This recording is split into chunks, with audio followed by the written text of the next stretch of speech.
Tonight, we will break down the 6 players whose seats are the hottest after the 2023 NFL Draft and after the UDFA signings made by the Dallas Cowboys. So, welcome into the show, and let's dive right into it. Here we go.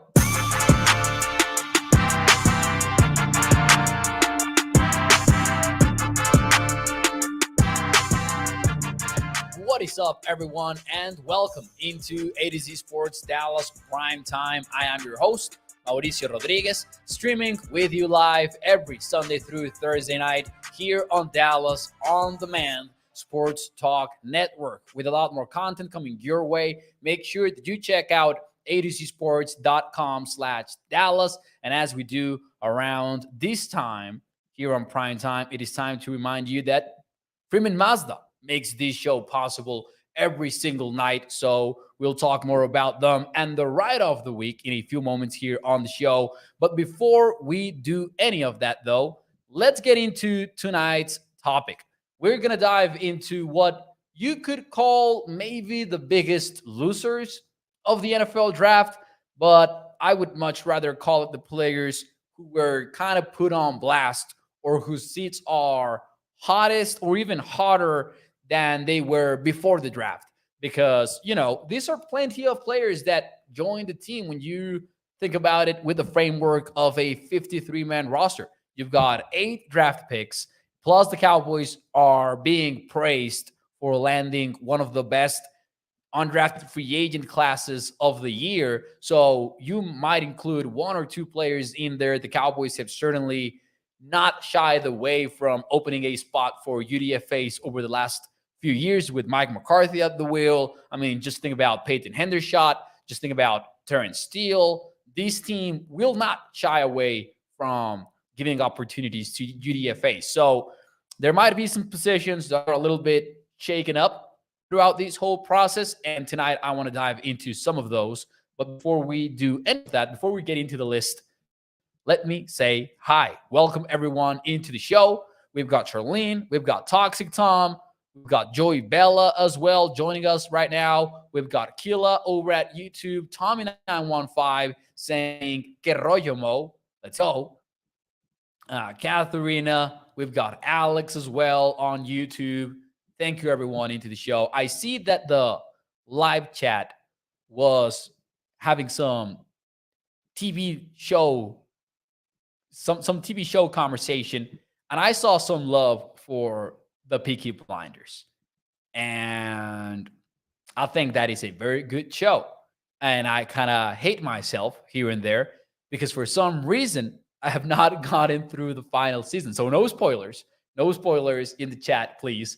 I need to and not even that I found it boring or anything like that. Just that when the final season came out, and I know there's a movie coming as well, my life was very, very hectic at the time, and I couldn't get down for the last season. So I actually kind of forgot about it for a while. But now that I'm seeing the comments, I'll get on that for sure. I'll get on that maybe this weekend. Maybe this weekend is the perfect moment for me to binge on the Peaky Blinders. Anyways, Cowboys content. Let's get into the Cowboys. I've got a list of 6 players that were put on blast by this rookie class. Let me know in the chat, who do you think was the most impacted player out of this year's NFL draft and UDFA class? Who do you think is a player that won't make it maybe because of one particular rule? You can be as creative as you want. Let me know in the chat. I'm not going to go necessarily by order. This is just how I set up my A2C Sports article, and we'll go through several stages here. So let's start with Josh Ball, the offensive lineman. I think that, I know that Cowboys Nation kind of likes to make fun of Josh Ball because his play was not ideal, let's call it that, to begin his career. And the Cowboys, man, and this does not have to be necessarily from last year's class, just to answer Colin here in the YouTube chat. This can be any veteran. This can be any second-year player, third-year player, whatever you want it to be. Guys that maybe were on the team last season and that might be looking at a uphill battle for this offseason. Josh Ball is one of them for me, but that are impacted by this rookie class is what I mean. Josh Ball is seeing an offensive tackle room that just got Asim Richards and that it got Errol Bostic, the undrafted free agent, who the Cowboys guaranteed $220,000. Now I know that maybe you cannot go just by that when it comes to undrafted free agents, but it is certainly relevant that he was the highest paid undrafted free agent for the Cowboys, that he's an offensive lineman, and that he's one the most, right? Talking about Bostic here. But he also added a fifth rounder, and that is Sim Richards, 34-inch arms.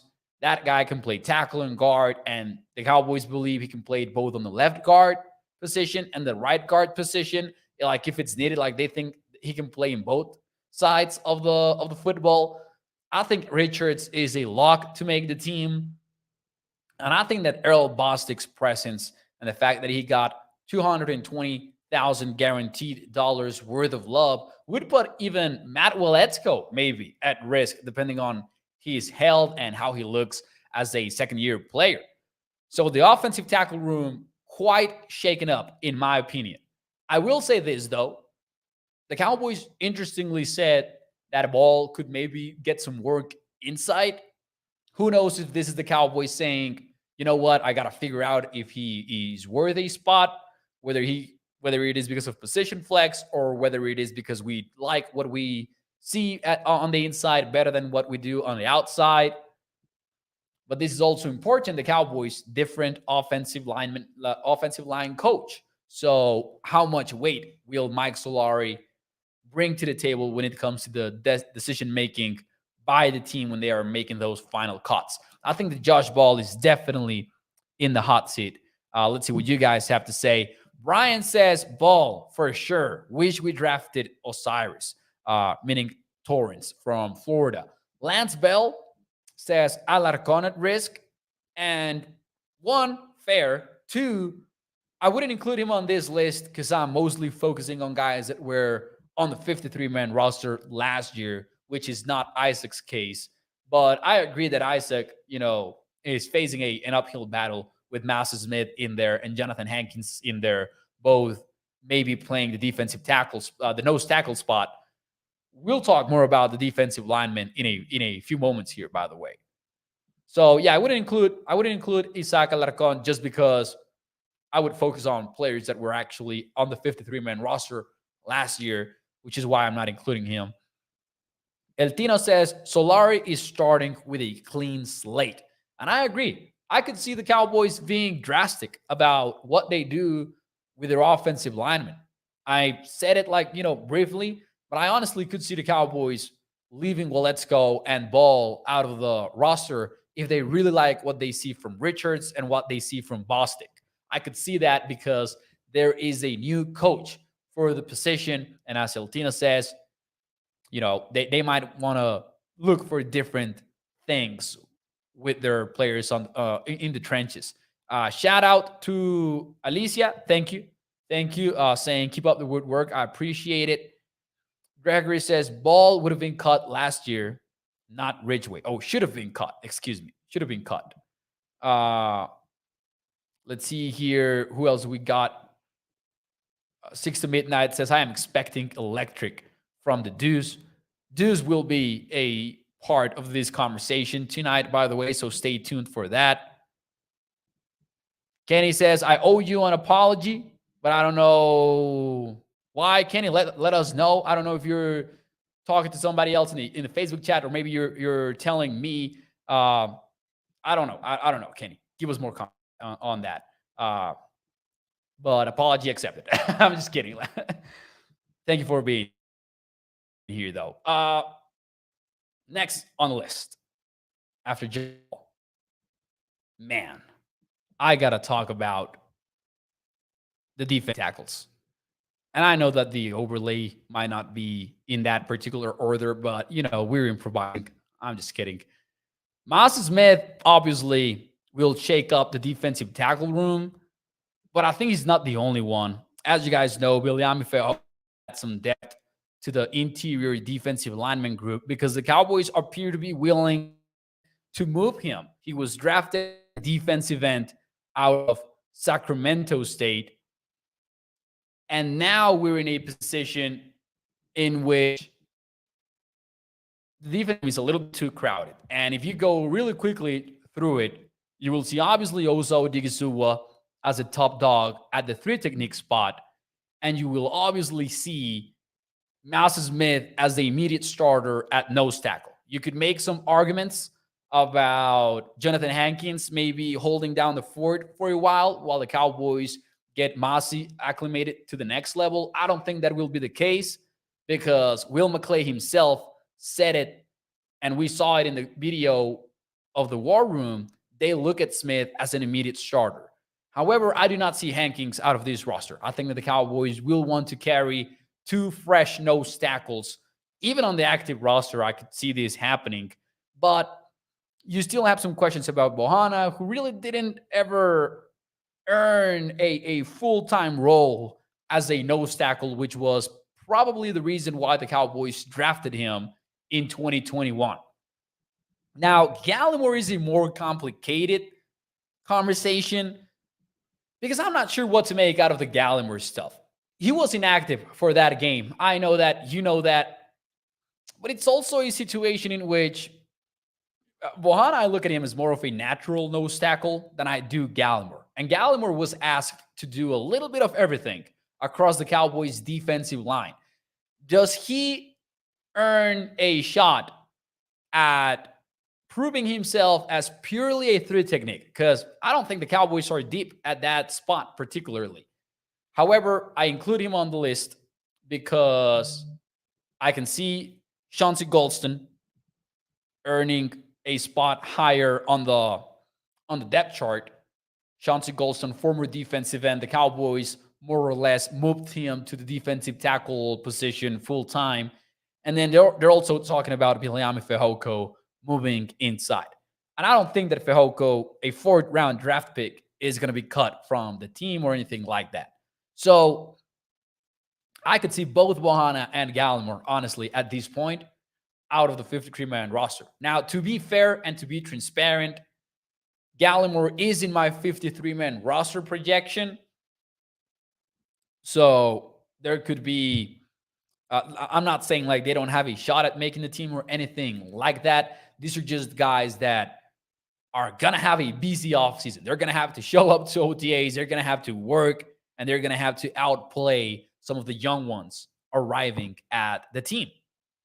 So even though I only listed Moss Smith as the player that impacts both of these guys, I think Viliami Fehoko is also included there, though. 6 to Midnight says, can Bo play 3 technique? Maybe so, but I would be, I wouldn't be bullish on the prospects of him beating Golston, Fehoko.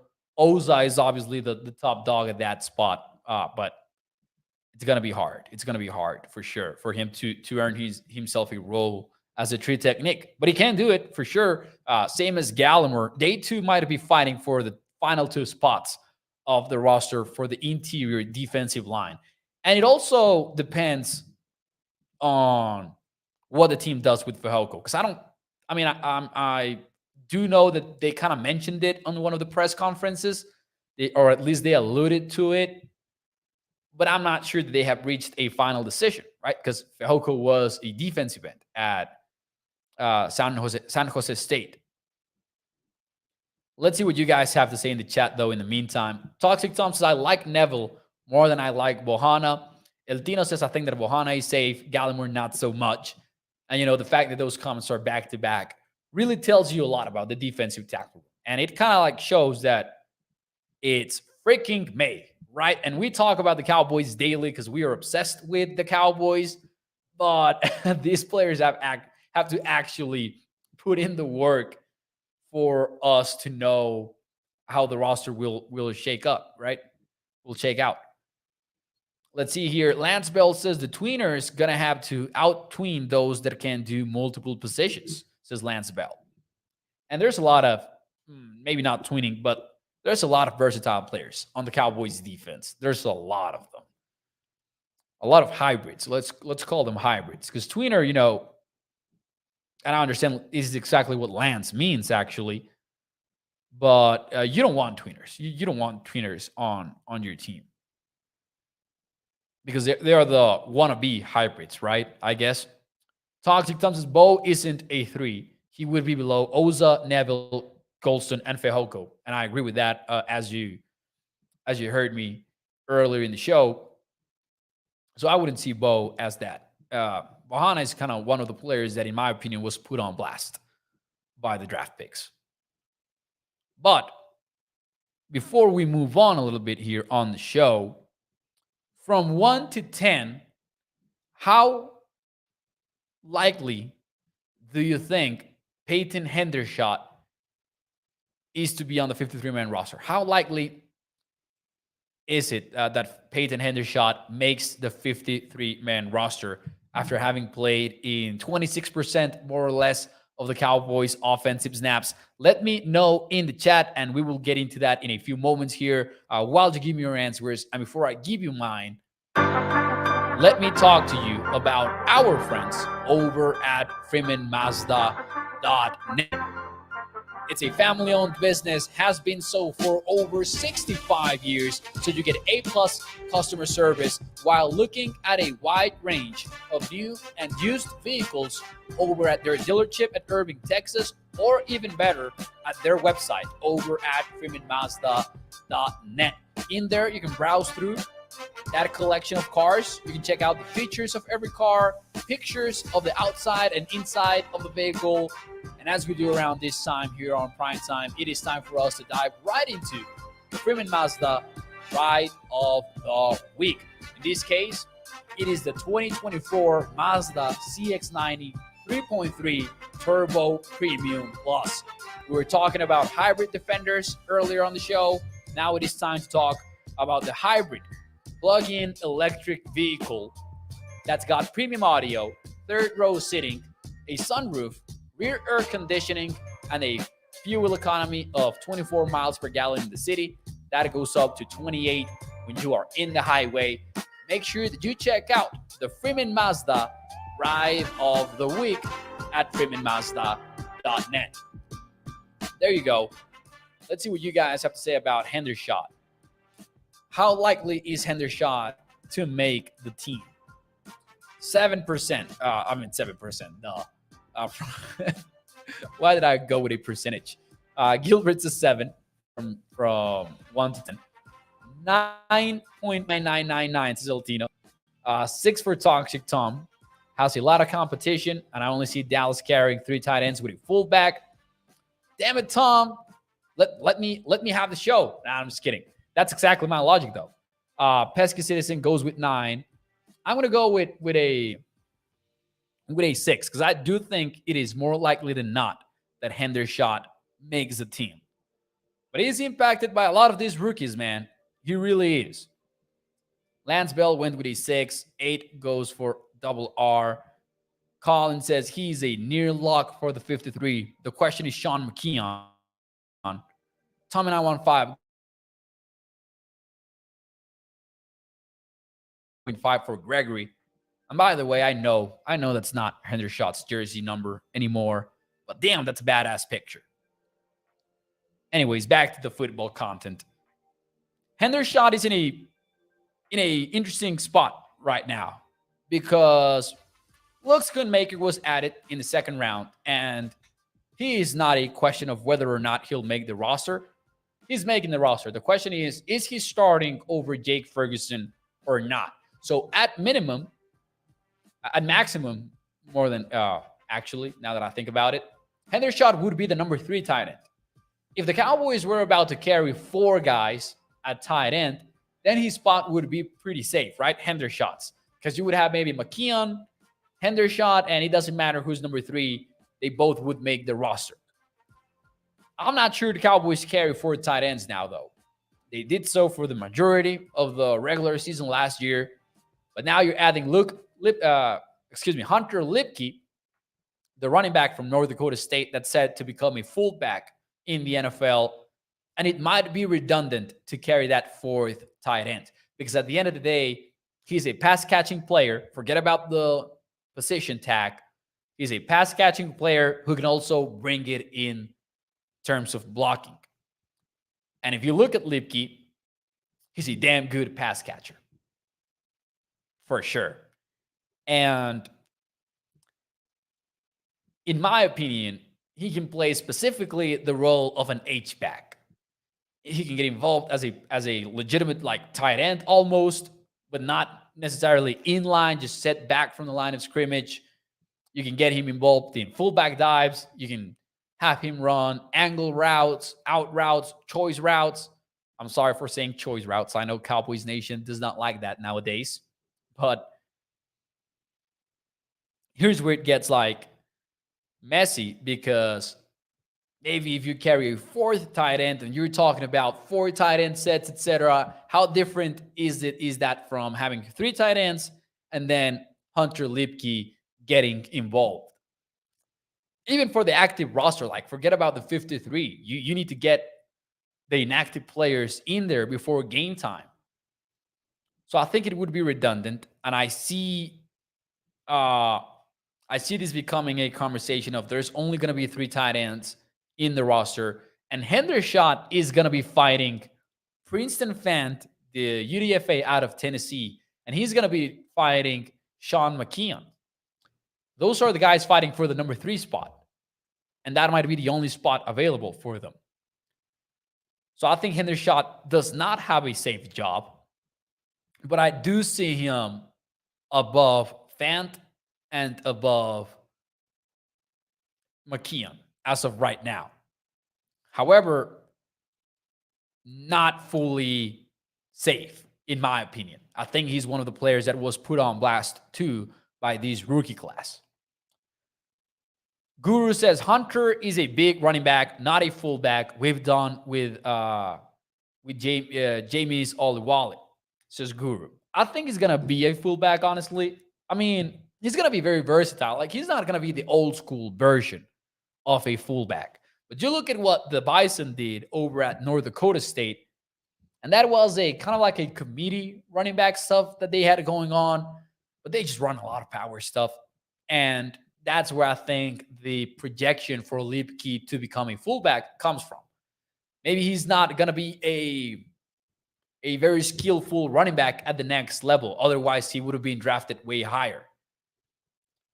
I mean, or drafted at all, right? Because he was a UDFA. But he has a skill set to be a fullback. In my opinion, he is going to shake up the roster at 2 different positions because he's going to force the Cowboys to carry 3 different type of running backs, and he's going to force the Cowboys to only carry 3 tight ends instead of 4. I know everyone is going to I know everyone's going to maybe come up with the Kyle Juszczyk comparison with the 49ers, but that's because he's like the most modern version of a fullback that we've seen take over the league in recent memory. Take over the league, quote unquote, right? Take over for a fullback, as much as a fullback can take over a league. That's the best case scenario for Hunter Lipke, in my opinion. The Cowboys can do all sorts of fun stuff with him involved. And he can be a matchup problem. That's the thing with these players. You get him in the backfield, and you get maybe Tony Pollard in there as well. And, the Cowboys are going to threaten you by running power and you having to get some heavy body types in the box in order for them to stop Lipke being the bulldozer and Pollard coming right behind him. But then right when you have a heavy player on Lipke, then he runs a route and he ends up catching the football and just speeding past your guy or just being more athletic than your guy and generating separation. That's the matchup beauty of having a guy like Hunter Lipke that can also run the football. So he's like this triple kind of threat that it will be very fun to watch if the Cowboys get creative with him. It's one of those things that, what do I do with him? How do I cover him? What body type do I want on him? And defenses are going to find a hard way that maybe their choice is the wrong choice. Colin says the best part with Moose was that he got the Moose chant in any every stadium of the NFL. He was beloved league wide. Man, Moose Johnson. Obviously, I didn't get to see him, but one of the guys that I think is near the top of my list of players that I would have loved to watch live. Albert White has got to get more opportunities. I'm not entirely sure if Albert means Hendershot here, though. We'll see. Let us know.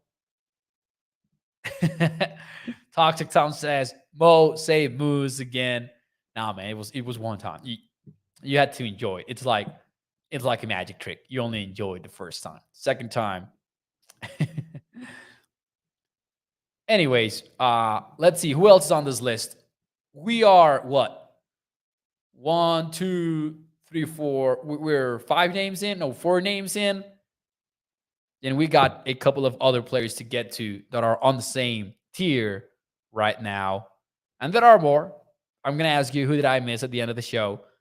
But I'm going to go with a couple of specialists, Kevontae Turpin and CJ Goodwin, put on blast by the rookies. Who are they impacted by? Let's start with Turpin. Turpin is on the team because he can return footballs. He's not on the team because what he can bring to the table as a returner. As a receiver. That's the truth. The Cowboys would have much better options at wideout, more versatile options that can do a little bit of everything. Now, what does Turpin bring to the table beyond just returning? Jet sweeps, that kind of speed threat on offense. I don't want to say that Deuce Vaughn has the speed that Kevontae Turpin does, because he really doesn't. I don't think that Deuce Vaughn is as fast as Turpin is or anything like that. But he can be this gadgety type player in those situations in which you can line him up on the slot and then he can motion back into the backfield, or maybe he can just run a jet sweep. Maybe you hand the ball off to him. Maybe you don't.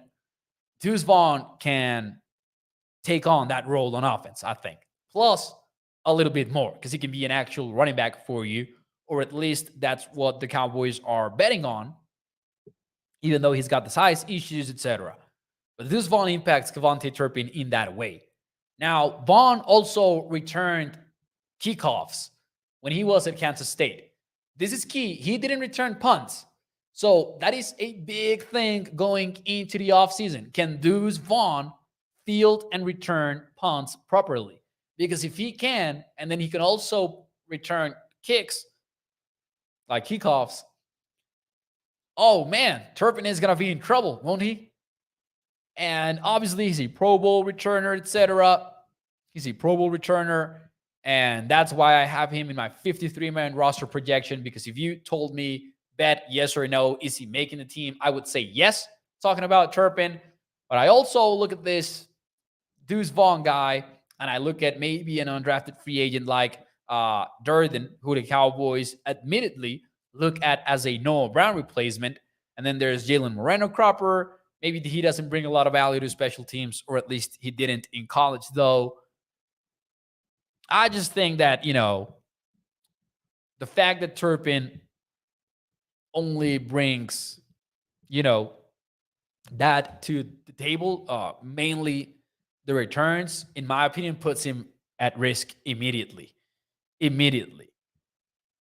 Now, Eltina says, Deuce practicing receiving punts. And of course, he's got to, right? Lance says, I like Deuce returning kicks. He did some of that at Kansas State, but he didn't. He doesn't have punt experience, which is very interesting. Deuce, you can get very creative with Deuce Vaughn while also keeping him from being just a gadgety player, but he can do that stuff, in my opinion. He can be this shifty player that the Cowboys play with. Anyways, CJ Goodwin is also an obvious one. Toxic Tom, I know who you're thinking of. Toxic Tom has said, Mo, where is he? Earlier on the show, Toxic Tom says, where is he, Mo? I'm gonna try to find another one here, because I'm sure I've seen like 4 or 5 of them. Let's see. Do you guys know who Toxic is talking about here? There were more of this earlier on the show. More Verissimos. Verissimo. Here's another one from earlier. We'll get to that. Before we get to Toxic's mystery player that I already know who he's talking about, I gotta talk about CJ Goodwin a little bit here. Similar situation. Just similar situation than Turpin. Because right now you have Eric Scott Jr. joining the squad. And John Fassel was maybe happy about drafting Eric Scott Jr. because maybe he fits that description for a potential special teamer. Nashawn Wright is also in there. You've got, in one way or another, Kelvin Joseph in there. And how many specialists can you carry on the team, right? So CJ Goodwin, just got to add him there for good measure. He is a guy that the Cowboys love, but we'll see if the numbers game adds up for them in order to carry all of them. Now, I didn't include Kelvin Joseph, but he was also a good pick. That's who Toxic Tom is obviously talking about. I knew that. Kelvin Joseph, come on up, says Toxic Tom. Let me know in the chat. Who did I miss? Who did I miss? Players that were put on the hot seat because of the Cowboys rookie class, including UDFAs and including draft picks. Let me know in the chat. Who did I miss? Kelvin Joseph is a fair one. He definitely is. But also, man, the Cowboys are higher on him than we are. I think that is fair to say. The Cowboys didn't flinch when the off-field stuff happened last year. They never hesitated. They never thought of getting rid of him or anything like that. The plans for him to be a defender really came to a halt. I'll give you that. But I think the Cowboys have maybe not given up on Kelvin Joseph. And more specifically, I think that they might be higher on him than they were with Nashawn Wright, for example. And those guys and Eric Scott Jr. are going to be involved in quite the roster battle when it comes to those final spots of the cornerback position. The thing about Goodwin, though, is that he doesn't get to play that game. He doesn't get to compete to be a cornerback. Goodwin is only playing for the 53rd spot on the roster, if that makes sense. He's not fighting to be a cornerback. He's fighting to be one of the final 53 guys. So he's naturally threatened by many players on the roster. Like it could be Eric Scott Jr. It could also be a 7th wide receiver or something like that.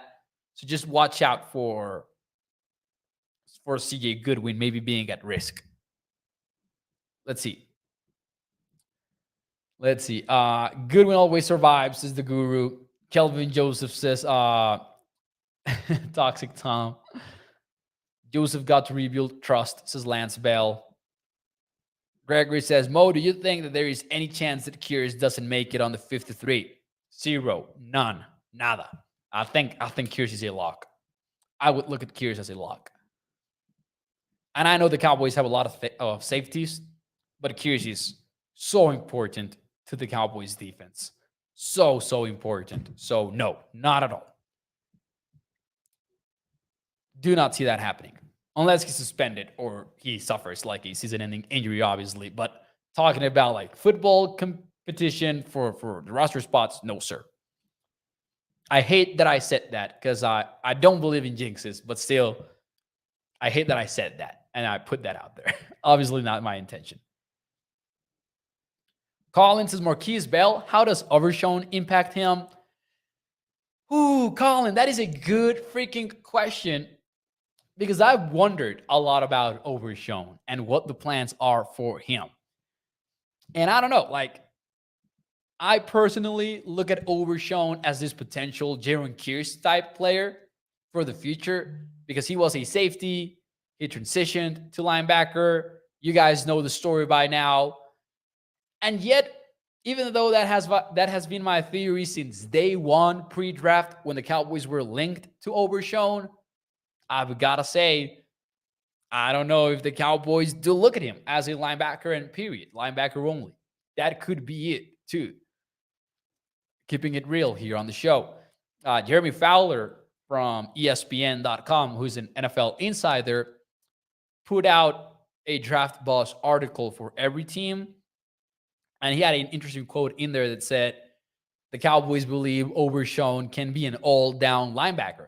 Now, if that is really the plans that the Cowboys have, maybe not for 2023, but maybe like for his second year or something like that, does it mean that the Cowboys really look at him as a second-level defender and not really this hybrid player that we have thought all along?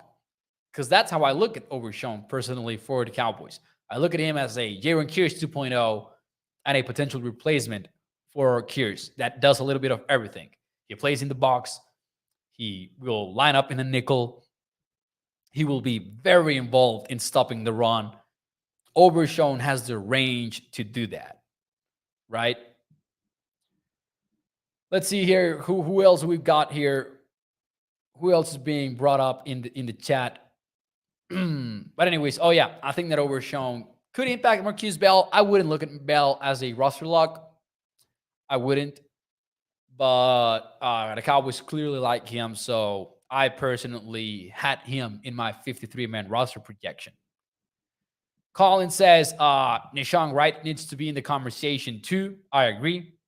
I agree with that. I think that, the cornerbacks, you've got the starting three, Gilmore, Diggs, Dayron Bland. And I'm looking at Dayron Bland as a starter right now. And then at number 4, people don't seem to agree with me a whole lot on this one.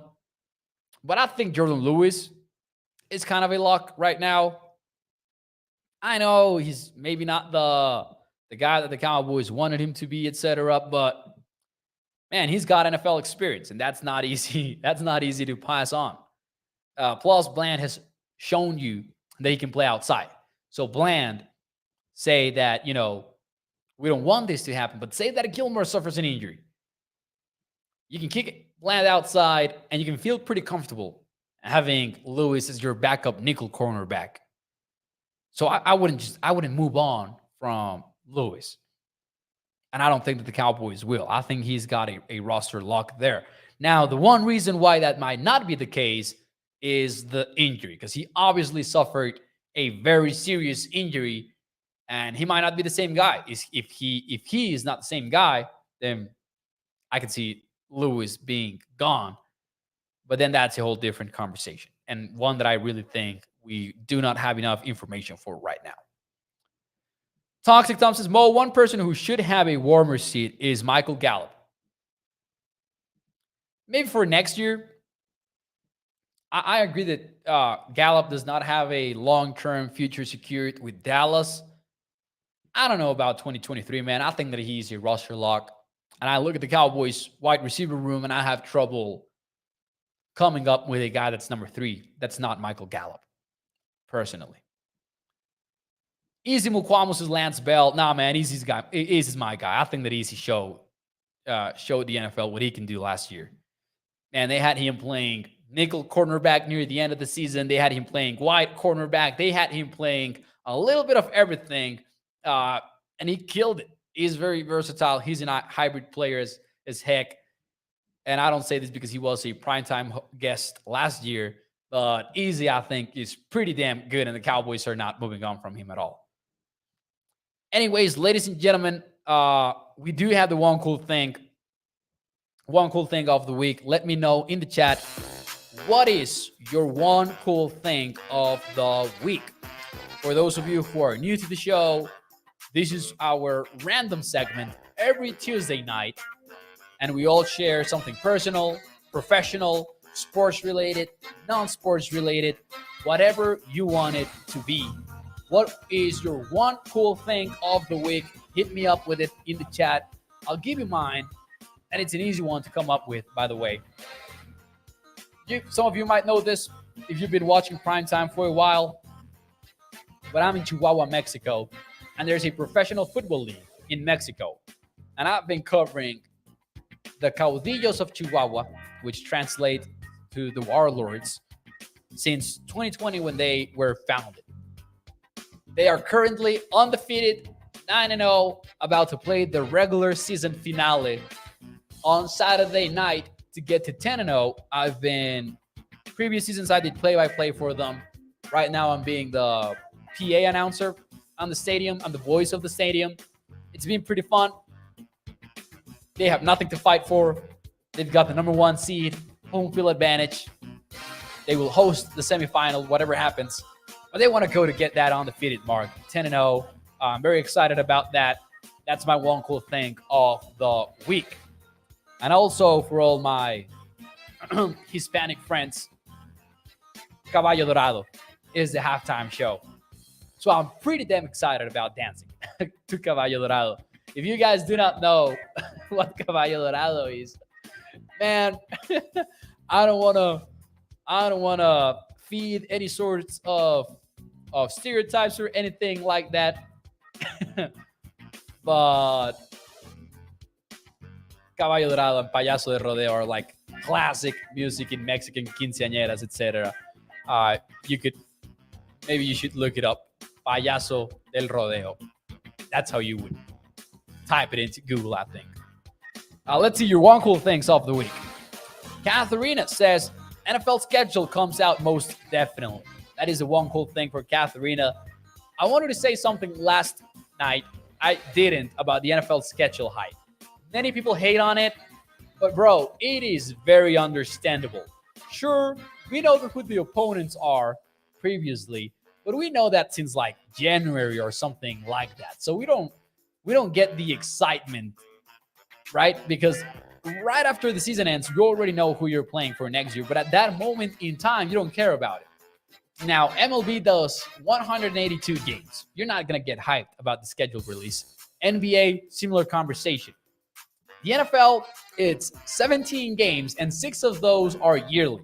So you're really excited about the idea of finding out when you are playing 11 opponents specifically. I think it's hype worth. I think the NFL schedule is hype worth. Double R, you almost got me, man.